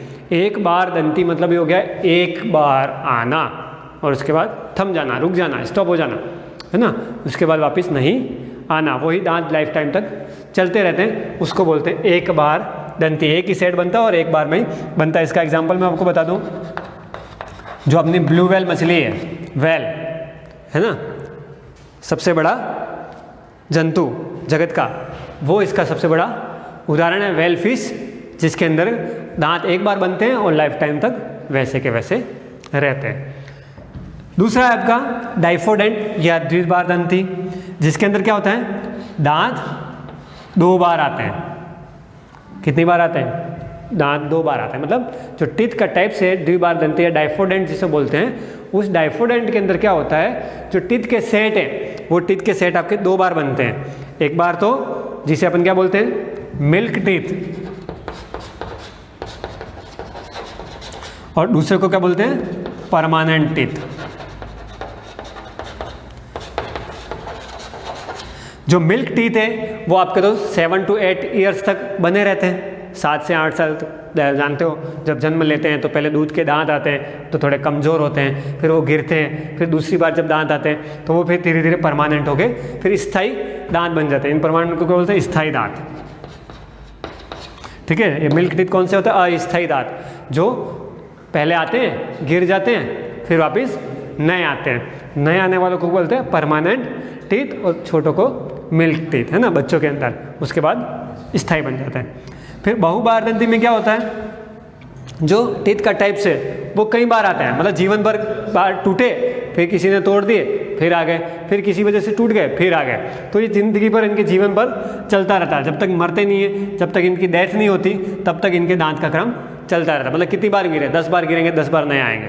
तो इस प्रकार का जो व्यवस्था है, इस प्रकार की जो क्वालिटीज़ है ना, फैसिलिटीज़ है, वो क्या कहलाती है, बहुबारदंती, है ना। बहु मतलब पॉली, बहुत सारी बार दांत आते हैं, उसको क्या बोलते हैं, बहुबारदंती। इसका एग्जांपल ले लेते हैं अपन, मेंढक, फ्रॉग।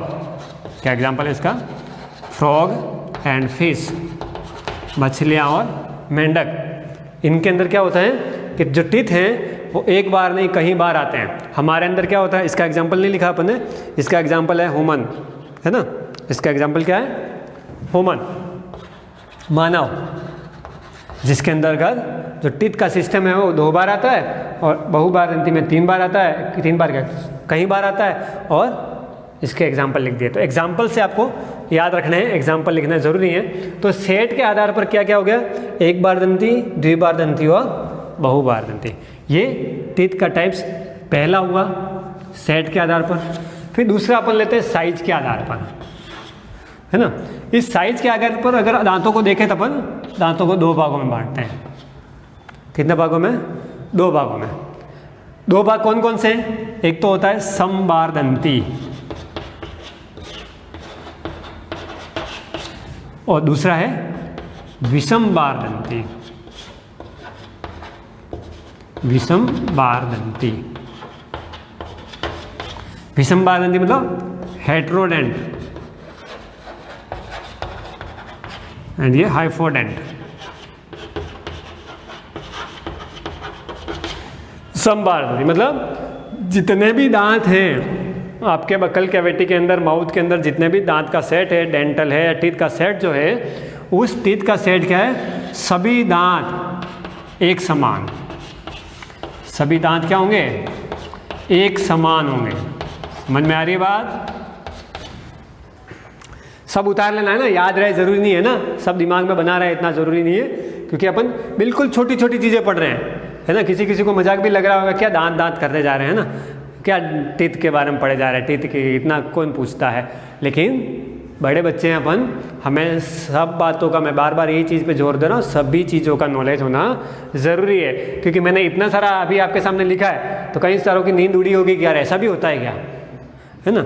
ऐसा भी एक सिस्टम है क्या कि बार बार टूटते हैं और बार बार आते हैं, तो ऐसा भी होता है। लेकिन हमने सिर्फ हमारे दांत देखे, इसलिए हम हमारे दांतों के बारे में ही जानते हैं कि एक बार टूट गए दूध के अंदर, फिर वापस आ गए, परमानेंट हो गए, है ना। उसी से चबाते हैं, खाते हैं और तोड़ते हैं, पीसते हैं। तो सिर्फ हम ही इस जगत में प्राणी नहीं है, बहुत सारे प्राणी और भी विचरित रहते हैं, यहाँ विचरण करते हैं। बहुत सारे प्राणी हम जिन्हें हमने देखा भी नहीं है, ऐसे ऐसे प्राणी मौजूद हैं इस धरती पे। तो सभी चीज़ों का हमें पता होना चाहिए। तो एक समबारदंती क्या हो गया, सभी दांत एक समान हो गए, मतलब जितने भी दांत के टाइप्स है, अब अगर हमारे टाइप्स देखें क्या है, इंसिजर्स, कैनाइन, प्रीमोलर, मोलर, जो 4 प्रकार के दांत हैं, वो सब अगर इनमें नापें तो इनके वो सारे दांत क्या हैं, समान हैं। लेकिन विषम बारदंती में क्या होगा, इसका पहले मैं एग्जांपल ले लूँ आपके, सभी दांत एक समान होंगे, इसमें एग्जांपल आपका यही है फ्रॉग और फिश। जो बहुबारदंती का एग्जांपल है वही आपका क्या है, समबारदंती का एग्जांपल, जिसके अंदर फ्रॉग और फिश के अंदर क्या होते हैं, सभी दांत एक समान रहते हैं। विषम बारदंती में क्या होता है, विषम संख्या मतलब जानते हो आप, अलग अलग, है ना। विषम का मतलब क्या होता है, जो समान ना हो। तो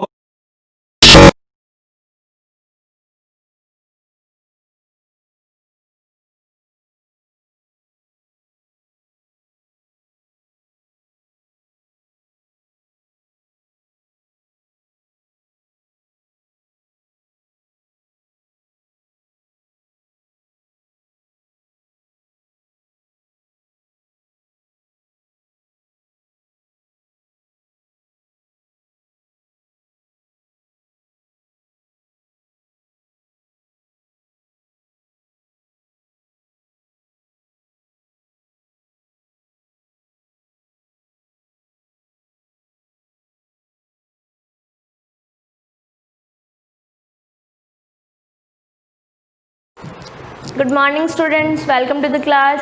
लास्ट क्लास में हमने पढ़ा था मैट्रिक्स के जो एक्सरसाइज थी 3.1, उसके कुछ क्वेश्चंस, लास्ट के जो 2 क्वेश्चंस थे वो आपका होमवर्क था। आई होप आपको उसमें कोई प्रॉब्लम नहीं आई होगी। अब जो नेक्स्ट जो हम इसमें पढ़ रहे हैं, वैसे तो हम एक्सरसाइज स्टार्ट करने वाले, बट एक जो टॉपिक है जो मैं नहीं बताया मैंने आपको अभी तक, दैट इज़ स्केलर मल्टीप्लिकेशन।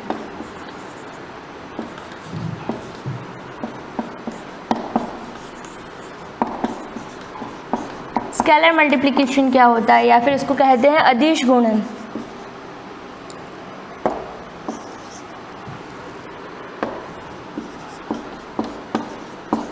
अदिश गुणन। अदिश गुणन का मतलब होता है, फिर स्केलर मल्टीप्लिकेशन का होता है किसी भी मैट्रिक्स में जब हम किसी स्केलर क्वांटिटी को मल्टीप्लाई, मैट्रिक्स को मल्टीप्लाई करना तो हम जानते हैं, लेकिन किसी स्केलर को करना है। ये जैसे मैंने कहा कि ये कोई मैट्रिक्स है, मुझे इसके अंदर 2 का मल्टीप्लिकेशन करना है, तो ये दिस इज़ मैट्रिक्स ए, मुझे 2 का मल्टीप्लिकेशन करना है, यानी कि 2a करना है, 2 को मल्टीप्लाई करना है a से, तो क्या होगा यहाँ पर, तो ये जो 2 मल्टीप्लाई में जाएगा, 2 मैट्रिक्स a ये रही हमारी, 1 2 3 एंड 4 मल्टीप्लाई करना है। तो अभी तक मल्टीप्लाई नहीं हो, मल्टीप्लाई करने के लिए क्या करना पड़ेगा, जो भी हमारा नंबर है वो ईच एलिमेंट से जा कर के मल्टीप्लाई होगा। तो ये 2 मल्टीप्लाई होगा 1 से भी, 2 से भी, 3 से भी और 4 से भी। तो यहाँ पर हो जाएगा 2 multiply by 1 is 2, 2 multiply by 2 is 4, 2 multiply by 3 is 6 and 2 multiply by 4 is 8। अब ये तो हो गया 2 का, तो 2a का वैल्यू हमारे पास आ गया ये। उसी तरीके से अगर मैं कहूँ कि ये मैट्रिक्स A है, उसमें मुझे n का मल्टीप्लाई करना है, तो n मल्टीप्लाई बाय जो भी मेरा aij है m क्रॉस n का, यानी कि ऑर्डर का m बाय n का, तो ये जो n है ईच एलिमेंट में मल्टीप्लाई होगा, तो that is equal to n aij m cross n। Here जो मैंने यहाँ पर ये जो n है ये n डिफरेंट है, अगर कंफ्यूज हो तो यहाँ के हम ले सकते चाहे तो, ठीक है। जो भी स्केलर है वो ईच एलिमेंट से मल्टीप्लाई हो जाएगा। ये होता है आपका स्केलर मल्टीप्लिकेशन के, कोई भी नंबर हो सकता है 1 2 3 4 नेगेटिव एनीथिंग, कोई भी स्केलर क्वांटिटी होगी। अब ये तो बात हो गई स्केलर मल्टीप्लिकेशन की। अब इस तरीके से कोई भी स्केलर कहा जाए तो आप कर देंगे, जैसे मैंने कहा कि 10a करना है, तो 10 मल्टीप्लाई बाय जो भी आपकी ए मैट्रिक्स है उससे मल्टीप्लाई करना है। तो ये जो 1 2 3 4 थी उसी में मैं कर रही हूँ, तो 10 का मल्टीप्लाई ईच से होगा, तो 10 इंटू 1 10, 10 इंटू 2 इज़ 20, 30 एंड 40। यहाँ 10 नहीं होता, यहाँ स्केलर में कहती स्केलर इज x, तो x का मल्टीप्लाई ईच से होगा, तो x into 1 x, 2x, 3x, 4x, ठीक है, if this is a scalar. और इसका अगर रिवर्स में ले जाना चाहो तो क्या होगा, हमने देखा सब में x आ रहा है, तो पूरी मैट्रिक्स में से हम x कॉमन निकाल सकते हैं, तो that would be x into 1 2 3 and 4, जो चीज़ स्टार्टिंग में हमारे पास थी। Okay, clear. नाउ नेक्स्ट अब हम आते हैं एक्सरसाइज नंबर 3.2 पर।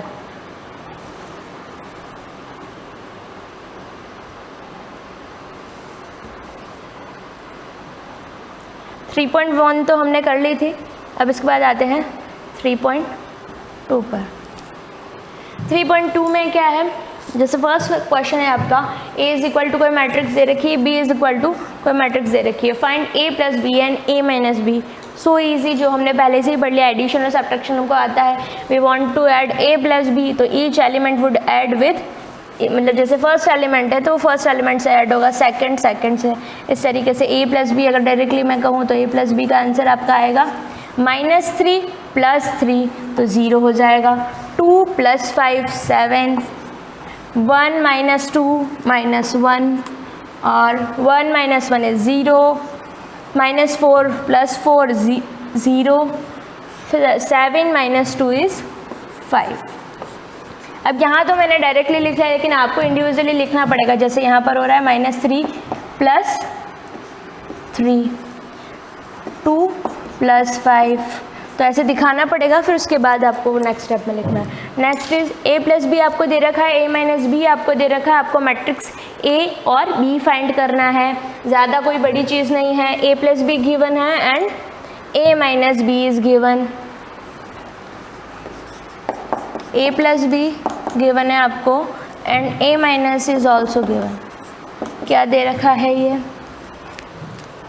-7 0 और 2 - 5।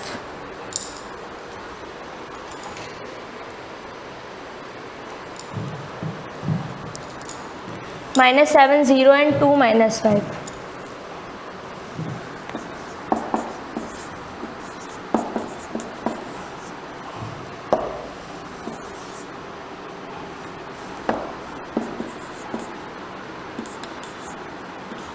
फाइव है और a minus b is given 3 - 2 0 3।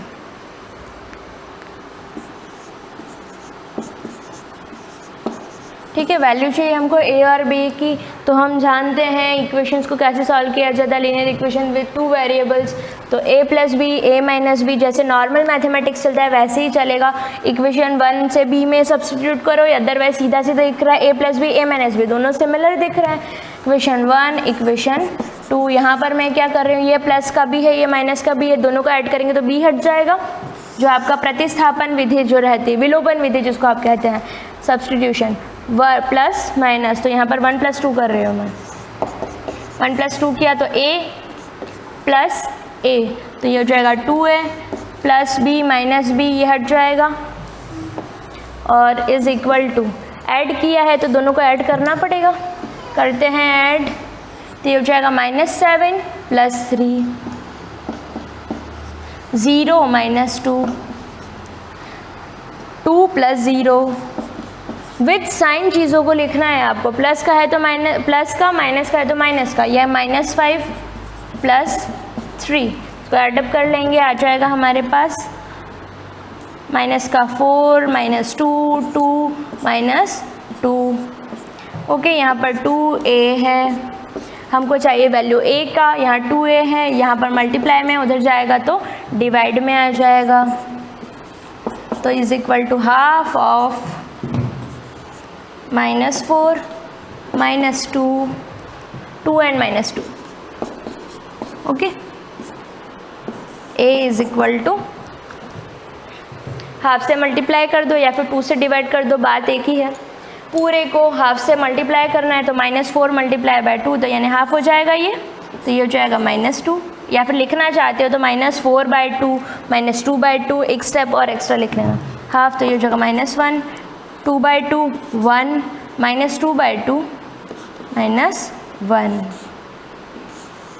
Clear, यहाँ से a का वैल्यू आ गया। ये a का वैल्यू चाहे तो इक्वेशन 1 में रखो, चाहे इक्वेशन 2 में रखो, रखने के बाद you will get the value of b। Clear, next question की बात करते हैं हम। A प्लस बी हो गया, थर्ड इज A ये है, B ये है, find matrix C where A plus 2B plus C is equal to 0।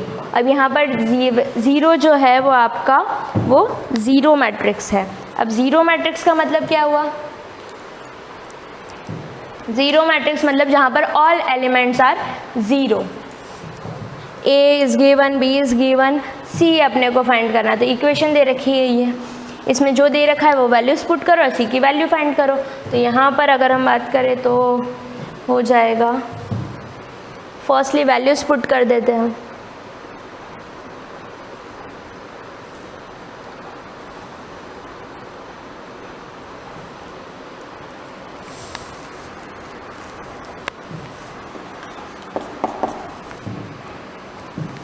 A is equal to 1 3 2 1 3 minus 1।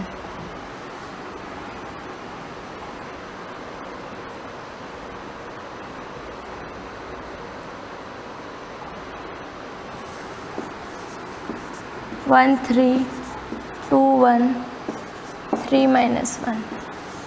Okay, ये 3/2 का मैट्रिक्स आपको दे रखा है, ठीक है। B is also given, B भी आपको दे रखा है। B क्या दिया है? 2 1 1 2,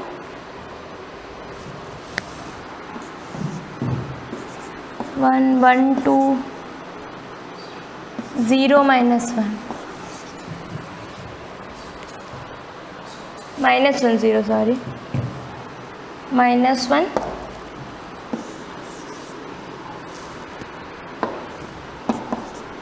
0। यहाँ C का वैल्यू फाइंड करना है आपको। इक्वेशन जो दे रखी है वो दे रखी है A plus 2B plus C, A plus 2B plus C is equal to 0। यहाँ से C का वैल्यू हमको लाना है 0 is the null matrix. Null matrix मतलब कोई भी ऑर्डर का हमको चलेगा लेकिन सारे एलिमेंट्स 0 होने चाहिए। तो यहाँ पर मैं वैल्यू पुट कर रही हूँ, 2B हमको चाहिए तो पहले रेडी कर देते हैं। यहाँ पर 2B क्या होना चाहिए? 2B की रिक्वायरमेंट है, 2B यानी कि B को 2 से मल्टीप्लाई करना है, तो बोथ साइड को मैंने 2 से मल्टीप्लाई किया। अब 2 मल्टीप्लाई, अब डायरेक्टली यहाँ पर लिख रही हूँ मैं, इसको 2 से multiply, 2 multiply by 2 4, 2 multiply by 1 2, 2 multiply by 1 2, 2 multiply by 2 is 4 and -1 multiply by 2 -2 और 0 से मल्टीप्लाई किया तो 0 आ गया हमारे पास। C का वैल्यू फाइंड करना है, A का वैल्यू है, जस्ट पुट करो एंड गेट द आंसर। अब यहाँ पर A है, A मैं यहाँ लिख दिया 1 3 2 1 3 -1 प्लस 2B करना है, 2B का वैल्यू है हमारे पास 4 2 2 4 -2 एंड 0 प्लस C करना है, C तो हमको पता लगाना है, इज इक्वल टू 0। अब जो भी रिक्वायरमेंट हो उस ऑर्डर का 0 मैट्रिक्स बना दो। यहाँ पर क्या है 3/2 का मैट्रिक्स चल रहा है सबका, तो ये भी हम 3/2 की ही ले लेते हैं। 3/2 1 2 3 रोज एंड 2 कॉलम्स। अब वैल्यू चाहिए C का, जितना भी एक्स्ट्रा मटेरियल है उधर ट्रांसफ़र कर देंगे। इससे पहले इसको ऐड कर लो चाहे तो। यहाँ पर एडिशन करना है तो 1 + 4 इज़ 5, 1 + 4 इज़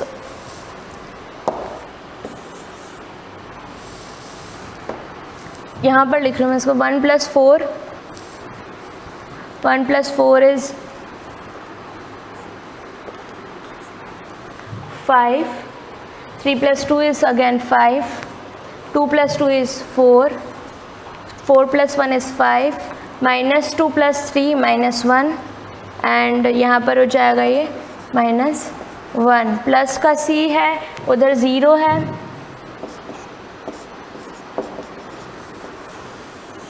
ठीक है। यहाँ से C का वैल्यू चाहिए, C is equal to 0 minus ये जो पूरा मैट्रिक्स है, तो 0 में से हमको माइनस करना पड़ेगा 5 5 4 5 -1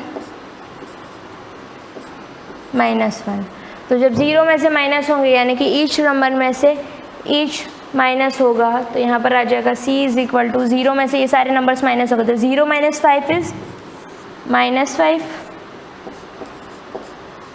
0 - 5 अगेन -5, -4 -5, 0 में से -1 -1, सॉरी 0 माइनस माइनस 1, तो 0 में से -1 माइनस हो रहा है, तो यहाँ पर क्या होगा, तो 0 माइनस माइनस 1, तो माइनस माइनस यहाँ पर प्लस हो जाएगा, तो उस वजह से यहाँ पर प्लस का 1 आ जाएगा। सिमिलरली 0 में से -1 माइनस हुआ, तो यहाँ पर प्लस का 1 आ गया। तो यहाँ पर आपका वैल्यू आ गया C का, दैट इज़ -5, -5, -4, -5, 1 एंड 1। क्लियर, यहाँ से C का वैल्यू आ गया हमारे पास। अब next, if A is equal to 2 - 1, 3, 2 and B is equal to 0, 4, -1, find 3A square -2B। So easy, 3A square -2B। Firstly आपको A स्क्वायर निकालना रहेगा। A स्क्वायर का मतलब क्या, A इंटू A करना है। उसके बाद में ये जो भी आंसर आया उसको 3 से मल्टीप्लाई करना है, 3A स्क्वायर आ गया। नाउ 2B, B जो आपको दे रखा है उसको 2 से मल्टीप्लाई करना है। देन जो भी प्रोडक्ट आता है 3A स्क्वायर का और 2B का, जो हमने यहाँ पर 2B निकाला है, उसका जो भी माइनस करने पर प्रोडक्ट आता है, that will our final answer. Fifth question क्या कहता है, A is this, B is this, then show that A into B is not equal to B into है। ये बात हम जानते भी है बट प्रूव करना है। तो फर्स्टली आपको A इंटू B करके बताना है, उसका जो आंसर आएगा, और फिर चेक करोगे B इंटू A करके कि ये आंसर सिमिलर आ रहा है या नहीं। और फर्स्ट थिंग प्रूव करना है, दैट मीन्स इक्वल नहीं आएगा, और ये बात हमको पता भी है। इसके बाद के जो क्वेश्चन है और जो अभी जो मैंने बताए हैं वो आपको ट्राई करने हैं, होमवर्क में करना है। इसके अलावा अगर कोई कन्फ्यूजन क्रिएट होता है तो you can ask me. Thank you.